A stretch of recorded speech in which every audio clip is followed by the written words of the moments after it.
रथ में आरूढ़ होकर के ठाकुर जी निकल रहे थे, तभी युधिष्ठिर रोने लगे। भगवान ने युधिष्ठिर की ओर देखा तो श्री युधिष्ठिर जी के रुदन का कारण पूछा तो युधिष्ठिर जी बोले, बालद्विज सुहन मित्र पितृभ्रातृ गुरु दुह न मेष्यान्निरयान् मोक्षो यापि वर्षायुतायुतैः। सब लोग ध्यान से इधर देखिए, कथा सुनो। युधिष्ठिर जी महाराज कहते हैं, भगवान मैंने महाभारत युद्ध बहुत गलत किया, मुझे इस महाभारत युद्ध को नहीं करवाना चाहिए था। कितने सारे बालक अनाथ, कितने सारी माताएं विधवा, कितने सारे परिवार उजड़ गए, अपने मर गए, कितने भाई भाई बिछुड़ गए, कितने बंधु मित्र बिछड़ गए। अगर महाभारत युद्ध नहीं होता, इतने लोगों की मृत्यु नहीं होती, कितने बालक अनाथ नहीं होते, कितनी माताएं विधवा नहीं होती। मैंने बहुत गलत किया, मुझे नहीं करना था। बंधुओं देखो, बहुत ध्यान से सुनिएगा। क्रिया करने से पहले यदि आपको लगने लग जाए कि ये क्रिया नहीं करनी चाहिए, ये उचित नहीं है, कहीं इस क्रिया को करने से कुछ गलत तो नहीं होगा, आदि आदि मन में भाव आने लगे, उसी समय गुरुदेव के चरणों में या आचार्य चरणों में जाकर के पूछ लेना चाहिए क्या करें क्या नहीं करें, ये अच्छा है। तो आप अर्जुन हो। युद्ध से पहले ही धनुष बाण नीचे रख दिए कि मुझे नहीं लगता इनको कैसे मारूंगा मैं। तब भगवान ज्ञान देंगे, गीता सुनाएंगे, लेकिन सब कुछ कर देने के बाद, सब बर्बाद करने के बाद, पूरा रायता फैलाने के बाद फिर गुरुदेवों के पास जा रहे हैं, नाथ मुझसे गलती हो गई, मैंने बहुत गलत कर दिया, मुझसे अपराध बन गया, अब मैं क्या करूं। रो रहे हैं, फिपिया रहे हैं और महाराज बुरी हाल में चले गए हैं। ठाकुर जी कहते हैं फिर मैं नहीं कुछ कर सकता, तुमको करने से पहले मेरे पास आना चाहिए था, अब करने के बाद मेरे पास मत आओ। करने के बाद दो ही कारण हो सकते हैं, एक अपनी गलती स्वीकार करो, दूसरा दोबारा नहीं करूंगा और इसका जो भी दंड होगा सहने को तैयार हूं, ये कह करके आगे बढ़ो। वहीं रुक करके रो रहे हैं, कुछ कर नहीं रहे, खा नहीं रहे, ये नियम नहीं होना चाहिए। या तो गलती करने से पहले समझ जाना चाहिए था, गलती करने के बाद तो केवल आत्मग्लानि करके पुनः न करने की संकल्प ले लेना चाहिए और उसका जो भी दंड मिलेगा सब भोगने के लिए तैयार रहना चाहिए। लेकिन युधिष्ठिर रो रहे हैं, मेरा मोह दूर करो नाथ, अब मुझे समझाओ मैं क्या करूं। भगवान बोले, अब मैं बार बार गीता ही सुनाता रहूं? पहले अर्जुन को सुनाई, अब तुमको सुनाऊं? अरे मुझे भी द्वारिका जाना है, मेरे भी संतान हैं, मेरे भी पत्नी बच्चे सब प्रतीक्षा कर रहे हैं। नहीं आप ऐसे नहीं जा सकते, मेरे विषाद को दूर करके जाइए। ठाकुर जी बोले, मैं सहायता नहीं कर सकता, अब भीष्म पितामह तुम्हारी सहायता करेंगे। अभी तक वो मृत्युशैया पर लेटे हैं, तुम्हारे बड़े हैं, उनके पास जाओ, वो तुम्हें कुछ सांत्वना दे सकते हैं।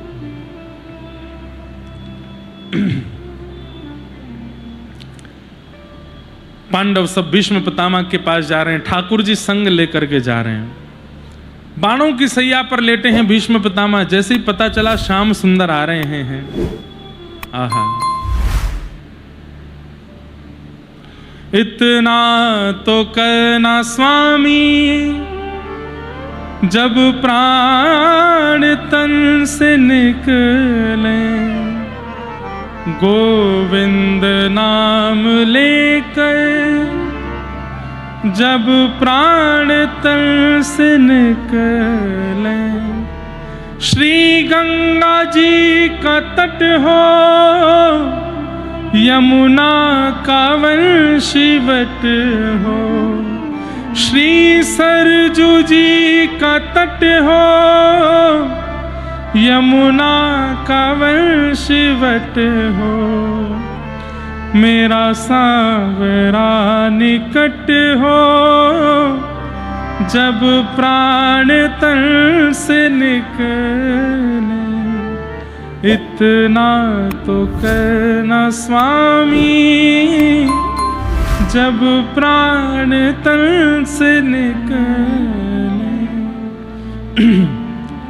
नित्य ठाकुर जी से प्रार्थना एक बात की किया करो, नाथ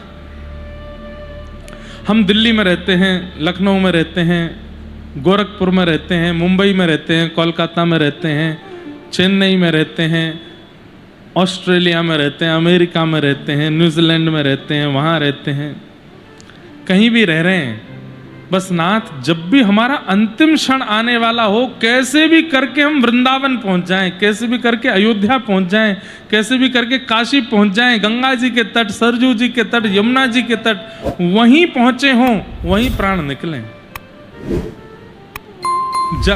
कल महाराज जी आए थे हमारे जगत गुरु भगवान, उन्होंने कितनी अच्छी बात कही। ब्रह्म रज से सुशोभित दो ही नगरी हैं, या तो वृंदावन या अयोध्या। ब्रह्म रज मतलब यहाँ की कण जो है, यहाँ के जो रज है, ये ठाकुर जी के अंग से ही प्रकट है, ब्रह्म रज है। और प्रकट न भी है तो श्री राघव जी ने अपने चरणों से स्पर्श कराकर के इस पूरी रज को पवित्र कर दिया है। वहां वृंदावन की रज को तो भगवान ने अपने अधर पर धारण करके, आपने सुनी है कि केवल भगवान ने एक बार मिट्टी खाई थी ना, 84 कोस के एक एक कोने को ठाकुर जी ने अपनी जीव से पवित्र किया है। कैसे? कथा तो वैसे कल आएगी, लेकिन आज सुना देता हूं। ब्रह्मा जी जब भगवान के ग्वाल बालों का हरण करके ले गए, जब ब्रह्मा जी को मोह हो गया कि ये कृष्ण के ग्वाल बाल, कृष्ण इनके हाथ का झूठा खा लेते हैं, इनके गाल चाट जाते हैं, इनके साथ ऐसे ये भगवान नहीं हो सकते, ये जरूर कोई बहलूपिया है। और बहलूपिया मान करके भगवान के सखाओं का, भगवान के मित्रों का जब हरण कर लिया, ग्वाल बालों का जब हरण कर लिया, तो ब्रह्मा जी से लेने के लिए नहीं गए ठाकुर जी, सारे ग्वाल बाल, बछड़ा बछिया सबका रूप ठाकुर जी ने धारण कर लिया। और 1 वर्ष तक बछड़ा बछिया गैया सबके रूप में श्री कृष्ण ही भ्रमण करते रहे। अब गैया 84 कोस में फैल करके घूम घूम करके घास खाती है, चरने जाती है, सब जगह श्री कृष्ण जाते और अपने मुख से व्रज रज को जीव लगा करके पवित्र करते। इसलिए संपूर्ण व्रज रज, कभी कभी हम तिलक लगाते हैं तो हमारे रामानुज संप्रदाय में पासा लगाया जाता है, परंतु आज्ञा है पासा लगाओ, गोपी चंदन लगाओ, चंदन घिसके लगाओ, या फिर पवित्र नगरी की रज लगा सकते हैं। तो आज रज का तिलक किया है, व्रज रज का, अयोध्या की रज, व्रज की रज, ये सब रज। और विशेष रूप से अयोध्या और व्रज की रज तो ब्रह्म रज है, ये तो परम पवित्र है।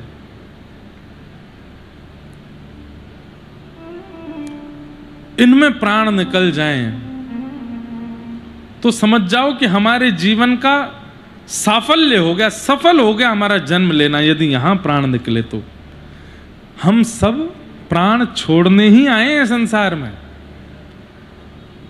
उद्देश्य के रूप में धन कमाई दिखती है, उद्देश्य के रूप में घर बनाई दिखती है, उद्देश्य के रूप में गाड़ी खरीदने का अनुभव लगता है, उद्देश्य के रूप में विवाह आदि लगता है, संतान उत्पत्ति लगती है, पर उद्देश्य मृत्यु है।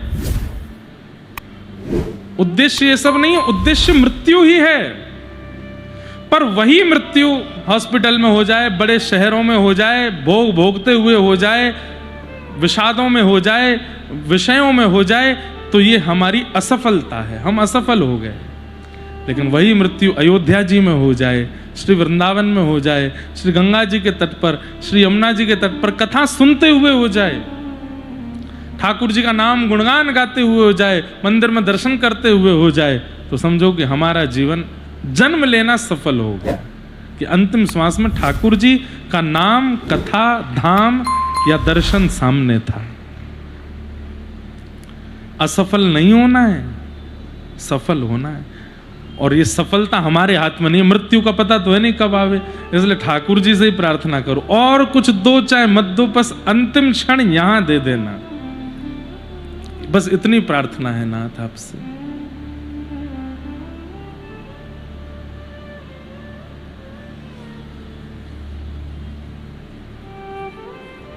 कितनी बार ऐसा हुआ है। मैं आपको डरा नहीं रहा हूं, है मरने के नाम से डरना नहीं, कहीं पता चली डर जाओ। आपने सोचा कि अवध में हमारे प्राण निकलने चाहिए, साल 1.5 साल बाद प्लान बना अयोध्या जाने का, और आप वहीं घबरा गए घर पर, नहीं अभी नहीं जाना, अभी तो मेरे 4-5 काम रह गए। डरिएगा नहीं। एक बात कह दें, सत्संग मृत्यु को भयभीत नहीं करता, मृत्यु से भयभीत नहीं होता सत्संगी व्यक्ति, मृत्यु की प्रतीक्षा करता है। आज जब मैं सुबह मिल रहा था तो हमारे सब सेवा समिति के लोग आए, कई लोग गोरखपुर से हैं। गोरखपुर में एक सूक्ष्म वृंदावन है, गीता वाटिका,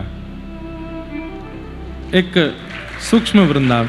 अच्छा, हम उसको सूक्ष्म वृंदावन कह रहे हैं तो भी हमको कष्ट हो रहा है, क्योंकि गीता वाटिका, गीता प्रेस ने कितनों को वृंदावन से जोड़ दिया, वो सूक्ष्म कैसे हो सकती है। गोरखपुर का बहुत बड़ा सौभाग्य है कि वहां गीता वाटिका, जहां श्री राधा बाबा महाराज, हमारे पूज्य श्री भाई जी महाराज, सेठ जी, ये सब महापुरुष वहां विराजे। भाई जी का एक पद है, मृत्यु के लिए ही है, वही वही वही भाई जी का एक पद है।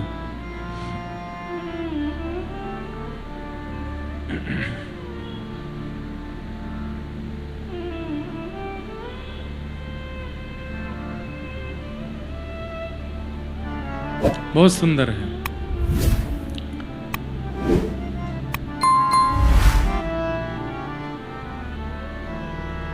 चलवा पिया के देश सजनी, चलवा पिया के सजनी। सत्संग करने वाला व्यक्ति यही गाता है, चलवा पिया के देश सजनी, चलवा पिया के सजनी।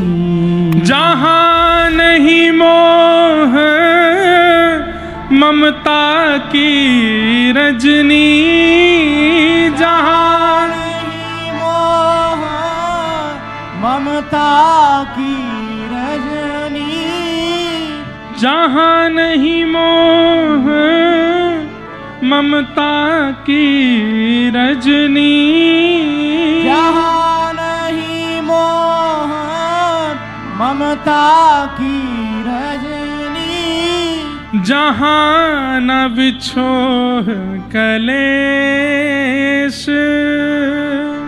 जहां न बिछोह कलेश सजनी, चलवा पिया के देश सजनी, चलवा पिया के। ये पूज्य श्री हनुमान प्रसाद पोद्दार जी, पूज्य भाई जी का पद है, और ये मृत्यु के ऊपर ही कह रहे हैं। वो गैर सत्संगी व्यक्ति की मृत्यु होती है, पर सत्संगी व्यक्ति तो अपने साजन के देश चला जाता है, वो तो निज वृंदावन में प्रवेश कर जाता है, साकेत धाम, गोलोक धाम में प्रवेश कर जाता है। वो अप्रसन्न नहीं होता अपनी मृत्यु से, वो तो प्रतीक्षा करता है। कथा सुनते सुनते जिस दिन ठाकुर जी का अनुभव होने लगेगा ना, आप रोने लगेंगे कि कब जाएंगे ये प्राण, कब तक इस शरीर में और रहना पड़ेगा, कब लेने आएंगे मेरे सजन मुझको। भक्तिमती मीराबाई एक अवस्था आने पर तो ठाकुर जी से प्रार्थना करती थी, और कितने प्रारब्ध बचे हैं मेरे जो मुझे इस धरती पर रहना है, अब तो ले जाओ पिया। जहां नहीं आवन, जहां जाके दोबारा आना नहीं पड़ता, जहां नहीं आवन जावन कितहु जहाँ नहीं आवन जावन कितहु पिय संग नित्य मिलाप पिय संग नित्य मिला जहाँ नहीं ग्राम्य चर्चा को डर कछु जहाँ नहीं ग्राम्य चर्चा को डर कछु जहाँ न अजस को पाप जहाँ नहीं अजस को अरे जहां चार लोग बात नहीं बनाते, संसार में लोग बात बनाते हैं, आपकी एक गतिविधि पर पाप बात बना देते हैं, एक क्रिया पर बिना पूछे बिना समझे बिना आपसे जाने बातें बनाएंगे, आपकी निंदा करने शुरू कर देंगे।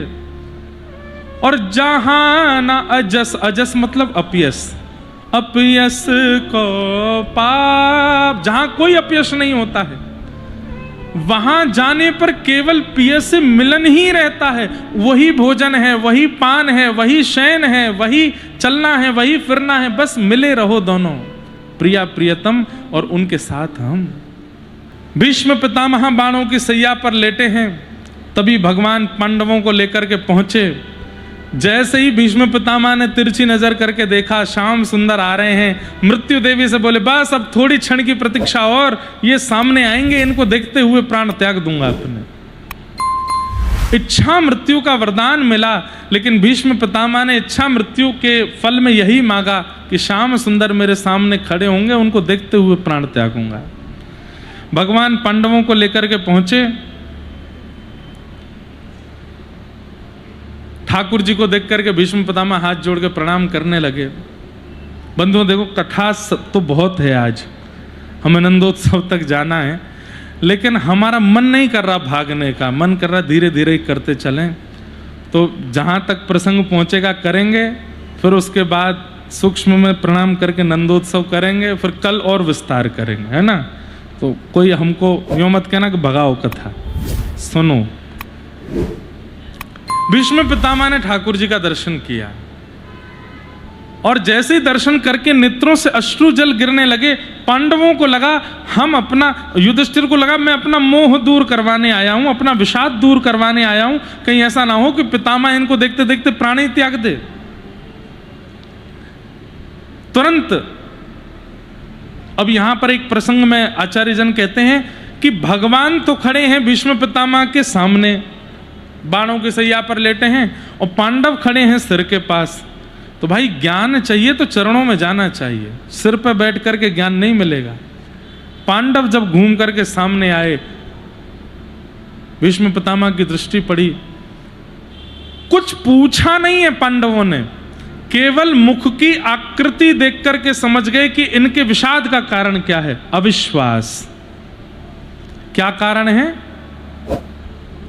ये संग खड़े श्याम सुंदर पर इनको भरोसा नहीं है, इसलिए रो रहे हैं, नहीं तो ठाकुर जी के संग खड़े होने पर भी रोना कैसे आ सकता है। व्यक्ति तब रोए जब ठाकुर जी उसके ऊपर ना हो, ठाकुर जी की कृपा ना हो, ठाकुर जी का अनुग्रह ना हो, तब वह रो सकता है। लेकिन ठाकुर जी की पूर्ण कृपा जिस पर बरस रही हो, प्रत्यक्ष श्याम सुंदर जिसके संग खड़े हो, वो क्यों रोएगा? उसको क्या आवश्यकता? तब तो वो एक ही कारण से रो सकता है कि उसको अविश्वास है। एक बात मैं कभी कभी कहता हूं, छोटे बालक अपनी मां की गोद में नहीं रोते, लेकिन मां की गोद में जाकर के भी रो रहे हैं, तो दो कारण हो सकते हैं।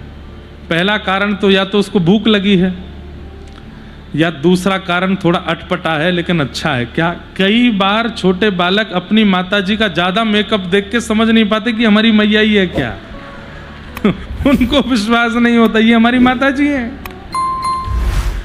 एक बार ये घटना घटी, हमारे घर में एक ब्याह था, हमारी दूर की एक बहन, उनका बालक बहुत रो रहा था, तो मुझे दे दिया। अब वो और रोवे, मैंने कहा दीदी आप जल्दी आओ, ये बहुत रो रहा है। थोड़ी देर में वो शांत हो गया, हमने उसको टॉफी वॉफी दे दी। अब दीदी जब निकल के आई तो पहले तो मैं ही नहीं पहचान पाया, काली से उनकी आंख नीली हो गई और बाल उनके कुछ विचित्र ही पहाड़ जैसे बन गए, और वो जो छोटी थी वो खूब लंबी सी लगने लगी, सांवली सी थी तो ऐसी लगने लगी जैसे मानो चौंधा पड़ रहा हो मुख पे, इतनी जोर का प्रकाश। मैं ही घबरा गया, मैं लो संभालो इसको। अब वो बालक उनकी गोद में जाके अपनी माँ को ही देखे और फिर मुझे देखे, फिर और फिर वो रोना मैंने कि ये पहचान नहीं रहा आपको। तो बालक अपनी माँ की गोद में जाके रो रहा है, मतलब दो कारण हैं, या तो वो भूखा है, या तो किसी पीड़ा में है, या फिर वो अपनी माँ को पहचान नहीं पाया। युधिष्ठिर आदि सब बालक हैं और ठाकुर जी के समकक्ष में आकर के भी रो रहे हैं, भूखे तो नहीं है। हस्तिनापुर का सिंहासन दिलवाया भगवान ने, महाभारत का युद्ध जिताया भगवान ने, यश कीर्ति वैभव सम्मान सब कुछ दिलवा दिया है, तो भूखे तो नहीं है, फिर भी रो रहे हैं, इसका मतलब कृष्ण पर विश्वास नहीं है। अब सोचिए, ये महापुरुषों की बात, वो देखते ही पहचान जाते हैं कि इसके विषाद का कारण क्या है। युधिष्ठिर जी महाराज तुरंत बोल पड़े,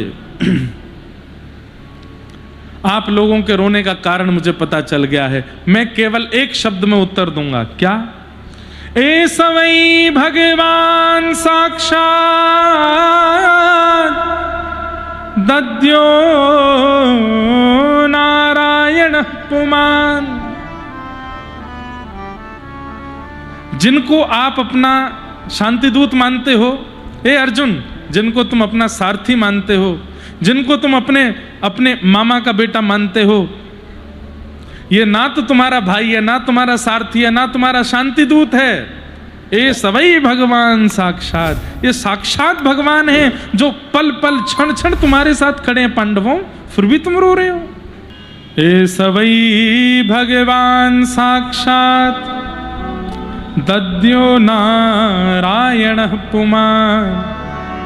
ये साक्षात भगवान है, भीष्म पितामह समझा रहे हैं और कह रहे हैं कि इन पर अविश्वास हो रहा है, इसलिए तुम रो रहे हो, इन पर अविश्वास मत करो। लेकिन युधिष्ठिर आदि के मुख का विषाद फिर भी दूर नहीं हुआ। तब पंच धर्मों का व्याख्यान किया भीष्म पितामह ने। दान धर्मान राज धर्मान मोक्ष धर्मान विभागस, स्त्री धर्मान भगवत धर्मान समासव्यास योगतः। दान धर्म, राजधर्म, इन सब धर्मों के विषय में वृहद व्याख्या करते हुए भीष्म पितामह ने ज्ञान उपदेश किया। दान धर्म किसको कहते हैं? दान अतिश्रेष्ठ कौन सा है बताओ? दान अतिश्रेष्ठ वो है जो देने पर देने वाले का बढ़े, कभी घटे ना, वह दान सर्वश्रेष्ठ। उसमें धन नहीं आता, अन्न नहीं आता, वस्त्र नहीं आता, ज्ञान आता है। ज्ञान का दान श्रेष्ठ दान है, क्योंकि लेने वाले का बढ़ता ही रहता है और जीवन पर्यंत उसका सहायक ही रहता है। ज्ञान का दान ये सबसे सुंदर दान है।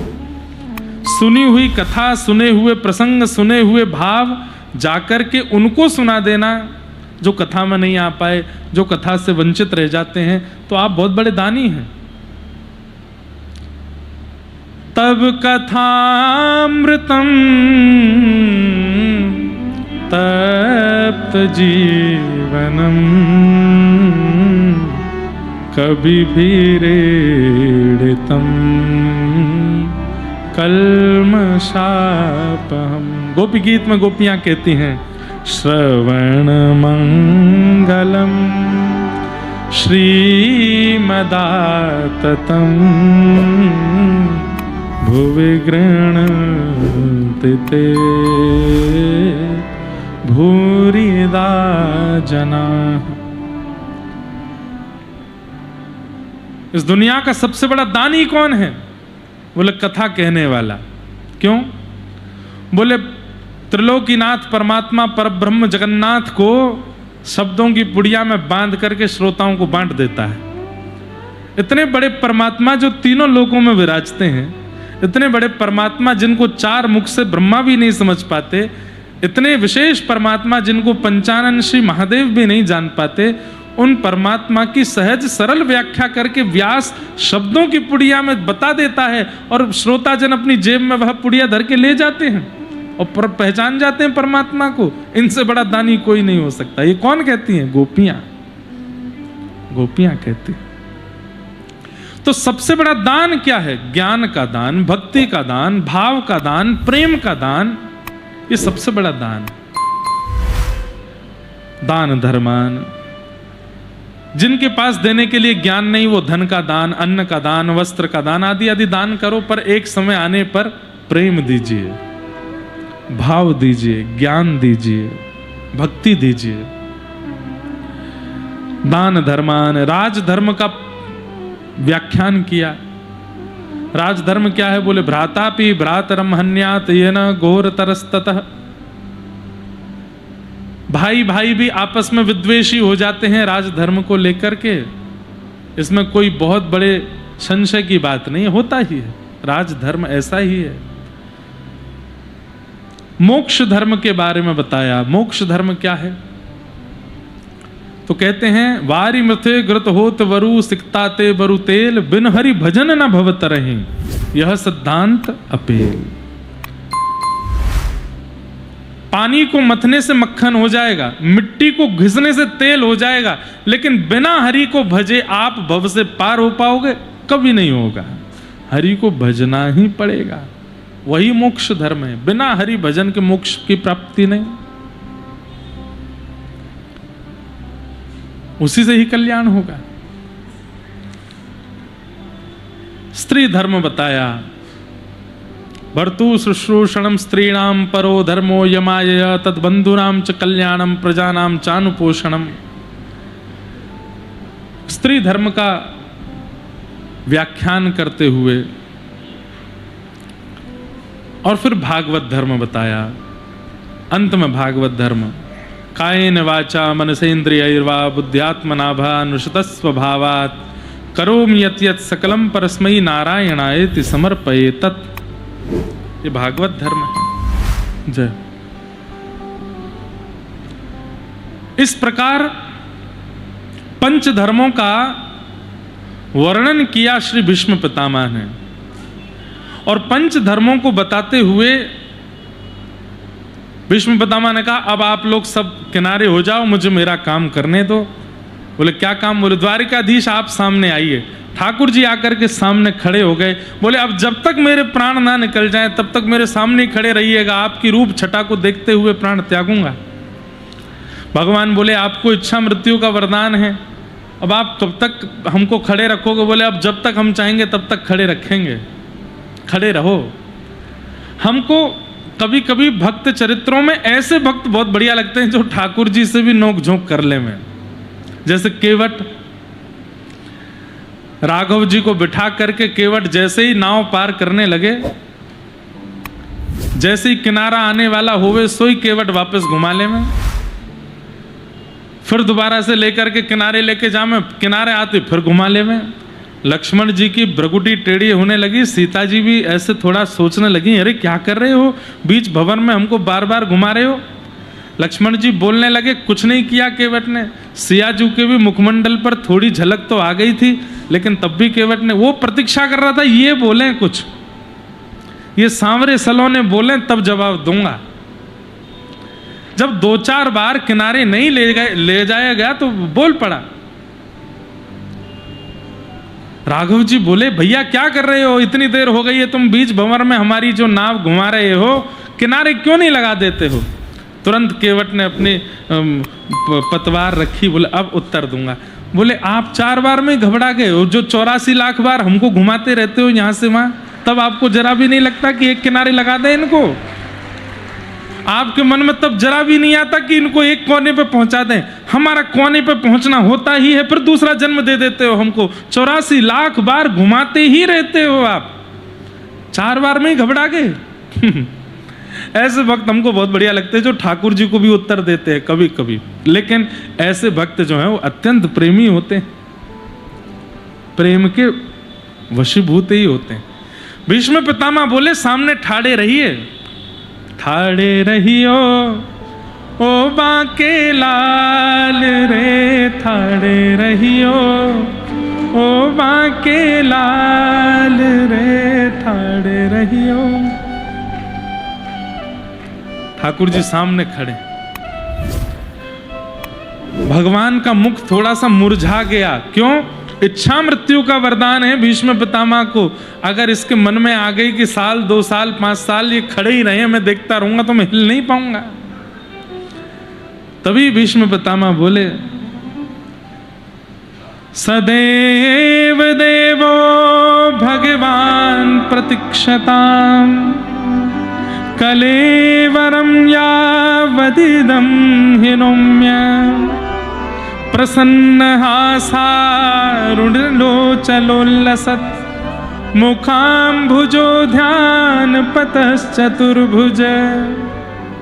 खड़े रहिए नाथ, और ये मुरझाया हुआ चेहरा नहीं चाहिए आपका। बोले कैसे? बोले प्रसन्न हासारुणलोचलोल्लसत्, प्रसन्न मुद्रा में खड़े रहो। आपकी प्रसन्न मुद्रा का दर्शन करते हुए मैं प्राण त्यागूंगा आज अपने। इच्छा मृत्यु हो तो भीष्म पितामह की जैसी, बाणों के ऊपर नहीं। मृत्यु हो तो भीष्म पितामह जैसे कि सामने ठाकुर जी खड़े हैं और आप उनको पकड़ के खड़े रहो, देखेंगे हम आपको। भीष्म पितामह पुष्प चढ़ाना चाहते हैं लेकिन उठ नहीं सकते, तो पुष्पताग्रा छंद में स्तुति गाइए। हमारे वृंदावन के एक आचार्य कहते हैं कि यदि कोई व्यक्ति नित्य भीष्म पितामह की स्तुति का पाठ करता है तो उसके अंतिम क्षण कहीं भी हो, चाहे देश में हो, परदेश में हो, उत्तर में हो, दक्षिण में हो, पूर्व में हो, पश्चिम में हो, पृथ्वी पर हो, विमान में हो, जहां भी प्राण निकल रहे होंगे, यदि उस व्यक्ति ने अपने जीवन काल में अतीत में भीष्म स्तुति का पाठ किया होगा तो अंतिम क्षण से एक क्षण पहले शंख चक्र गदा पद्मधारी ठाकुर जी उसको दिखेंगे, उसके बाद ही उसके प्राण जाएंगे। ठाकुर जी प्रकट होते हैं। ताली बजा लो, सुन लो, पर करेगा कोई नहीं पाठ। ये भीष्म स्तुति है, बहुत सुंदर है। भीष्म पितामह कहते हैं किसी भी वाक्य का विश्राम इति से होता है, लेकिन भीष्म पितामह की स्तुति का प्रारंभ इति से हो रहा है। क्यों? भीष्म पितामह मानो स्तुति गाने से पहले इति। अब आप हिंदी में कुछ वाक्य लिख रहे हैं तो पहले पूर्ण विराम थोड़ी लगाते हो, आप पहले वाक्य लिखते हो बाद में पूर्ण विराम लगाते हो। पर भीष्म पितामह की स्तुति कैसी? पहले पूर्ण विराम फिर अपनी स्तुति। इसका अर्थ क्या है? विराम लगा करके इति कह करके मानो भीष्म पितामह ने अपने संसार के व्यवहार के प्रति कहा हो, अब मेरा धर्म कर्म जिसके लिए मैं पृथ्वी पर आया था इति, उसको विश्राम करता हूं, अब आपकी बात कर रहा हूं। मतिरूपकल्पिता वितृष्णा भगवत सात्वत पुंगवे विभुम्ने। दूसरा भाव यह है कि भीष्म पितामह की मति ऐसी जिसके कारण उन्होंने कौरवों का संग किया, तो अपनी मति की इच्छा की वो इति कर रहे हैं, वो विश्राम कर रहे हैं। अनेक भाव है। पर पितामह भीष्म की सीधी सीधी स्तुति सुन लो। आज हमें कृष्ण जन्म करना कैसे करेंगे? अयोध्या में हमारा पता, हम आपको नहीं सुना रहे कथा, हमें ऐसा लगता है श्री भरतलाल जी, शत्रुघ्न जी, श्री मांडवी जी, सुत कीर्ति जी, लक्ष्मण जी और राघव जी नहीं, उनकी तो खुद की कथा, वो तो शर्मा जाएंगे अपनी कथा सुनने आएंगे तो।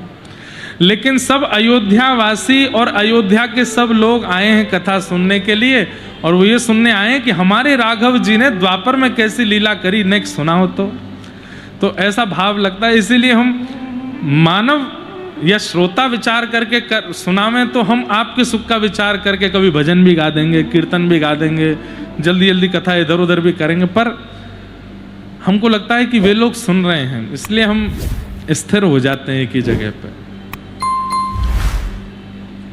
लेकिन हम न्याय देंगे कि जहां तक कथा हो करेंगे, फिर जल्दी जल्दी सब कृष्ण जन्म की ओर चलेंगे, बड़े भाव से उत्सव मनाएंगे। आप लोगों को आनंद तो आ रहा है? अरे नायंदो इतने धीमे बोले हो कि लग रहा है कि पीछे वालों तुम ही हो मेरे, ये बेचारे सब में सहायता देते हैं, कीर्तन गाओ, भजन गाओ, सब में सहायक होते हैं।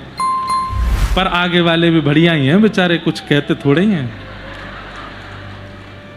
थोड़े से वयोवृद्ध हैं, इसलिए बैठे रहते हैं चुपचाप, लेकिन अच्छा है। भीष्म पितामह कह रहे हैं, नाथ मेरी एक अंतिम इच्छा है, मैं प्राण त्यागने से पूर्व इस इच्छा को पूर्ण करना चाहता हूं। भगवान बोले, कौन सी इच्छा? बोले, मेरी एक कुंवारी बेटी है, उसका ब्याह करना चाहता हूं। भगवान बोले, राम राम राम राम राम, ये क्या सुन रहे हैं हम? क्यों?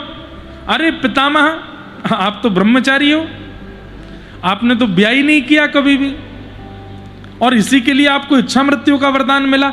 तो ब्रह्मचर्य में रहते हुए आपकी पुत्री कैसे हो गई? भीष्म पितामह हंस करके बोले, नाथ आपने प्रत्येक मानव को बिना विवाह के एक पुत्री दे रखी है, और उसका नाम है मति, बुद्धि। पुत्री कौन? जो पिता से अपनी इच्छा पूरी करवाती हो, उसी को तो पुत्री कहते हैं, वही तो पुत्री है। सब लोग इधर देख के सुनिएगा, बहुत सुंदर भाव है। वही तो पुत्री है जो पिता से अपनी इच्छा पूरी करवाती हो, और ये मति हमसे अपनी इच्छा पूरी ही करवाती है। यहां ले चलो, ये खिला दो, यहां बैठा दो, यहां घुमा दो, ऐसा करा दो, वैसा करा दो। लेकिन नाथ, एक बहुत अच्छी साइकोलॉजी है, एक बहुत अच्छी प्रथा है कि पुत्री जब तक कुंवारी है तब तक पिता से अपनी इच्छा पूरी करवाती है, लेकिन जब ब्याह हो जाता है तो पति की इच्छा पूरी करवाती है। माँ सुनो, आज ये आ रहे हैं घर पे, इनको ये बहुत पसंद, बना देना। पिताजी आज हमारे ये आ रहे हैं, इनको ये वाले कपड़े बढ़िया लगते हैं, आप दे देना।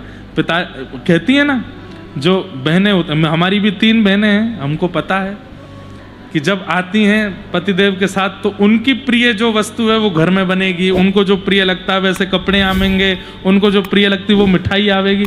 मतलब विवाह से पहले अपनी इच्छा से चलती है, पिता को अपनी इच्छा बताती है, और विवाह के बाद पति की इच्छा बताती है। तो हे नाथ, अब तक तो ये मति कुंवारी थी, इसकी इच्छा से मैं चल रहा था, लेकिन जाते जाते मैं इसका ब्याह कर देना चाहता हूं, ताकि इसके पति की जो इच्छा हो वो मैं करूं, और इसके पति आपसे सुंदर कोई नहीं हो सकते, इसलिए मेरी मति रूपी पुत्री को स्वीकार करो। भगवान बोले, क्या बात है भीष्म पितामह, तुम्हारी स्तुति का प्रस्तुतिकरण बहुत अच्छा है, लेकिन अपनी पुत्री से पूछ तो लो कि उसको हम पसंद हैं कि नहीं। भीष्म पितामह कहते हैं, त्रिभुवन कमनम तमाल वर्णम रविकर गौरवरावरम दधाने। अरे तीनों भुवन जिन पर वारी वारी जाते हैं, ऐसे आप हैं। हमारे व्रज में कहते हैं, हे कृष्ण लला तुम होते लली तो गरे कट जाते करोड़न के। बहुत अच्छा है लाला कि तुम लाला ही हो, कहीं तुम लाली बन के आए गए होते। हे कृष्ण लला तुम होते लली तो गले कट जाते करोड़न के। बहुत बड़ी कृपा है कि आप लाला हो। भीष्म पितामह कह रहे, त्रिभुवन कमनम तमाल वर्णम रविकर गौर वराम वरम दधाने। जो तीनों भुवनों को अपने ऊपर मोहित किए रहते हैं, तमाल वर्ण, तमाल वृक्ष के जैसा जिनका वर्ण है, वे जब मंद मंद मुस्काते हैं तो अपनी बांकी छटा, अपनी बांकी मुस्कान, अपने बांके नेत्रों से अपनी ओर आच्छादित कर लेते हैं। गोपियां कहती हैं, अक्षणवताम फलमिदम न परम विदाम। अरे इन आंखों को प्राप्त करने के बाद में श्याम सुंदर को नहीं देखा तो आपने कुछ नहीं देखा, इतने सुंदर हैं। मेरी पुत्री को आप प्रिय नहीं होंगे? पूर्ण रूपेण आप मेरी पुत्री को प्रिय हैं, कृपा करके मेरी पुत्री से विवाह कर लीजिए। आदि आदि भीष्म पितामह ने स्तुति में भाव रखे, लेकिन एक भाव बहुत सुंदर है। ललित गति विलास वल्गुहास प्रणय निरीक्षण कल्पितो रुमाना कृतमनुकृतवत्य उन्मदान्धा प्रकृति मगन किलयस्य गोपबध्व। भीष्म पितामह कहते हैं, नाथ मैंने आपके सारे रूप देखे हैं। कौन कौन से रूप देखे?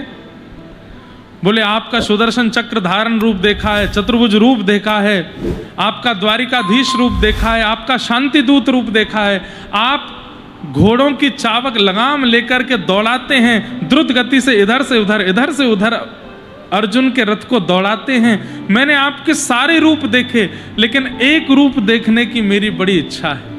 बोले कौन सा रूप? बोले व्रजमंडल में जो आपका रूप है, छोटे से कन्हैया हैं, ब्रजवासियों के कहने पर नाचते रहते हैं, गुटमुन गुटमुन चलते हैं, ललित गति की चाल चलते हैं, ऐसी मधुर शोभा आपकी बनती है। हे नाथ, गोपियों को दर्शन कराने वाला आपका जो वह व्रज का स्वरूप है, उसका मुझे दर्शन करना है, कृपा करके वह मुझे दिखा दो। मतलब पितामह भीष्म ने भी अपनी स्तुति विराम करते करते ठाकुर जी के व्रज का स्मरण किया। और उत्तरायण का समय होते ही भगवान के देखते देखते दर्शन करते करते पितामह भीष्म के श्री अंग से एक ज्योति प्रकट हुई और भगवान में जाकर के विलीन हो गई। बोलो भक्तवत्सल भगवान की। ठाकुर जी में विलीन हो गई, ठाकुर जी ने उसको स्वीकार कर लिया। ऐसे पितामह भीष्म का भगवत विलय, भगवत मिलन हुआ, जिसका साक्षात दर्शन सब पांडवों ने किया।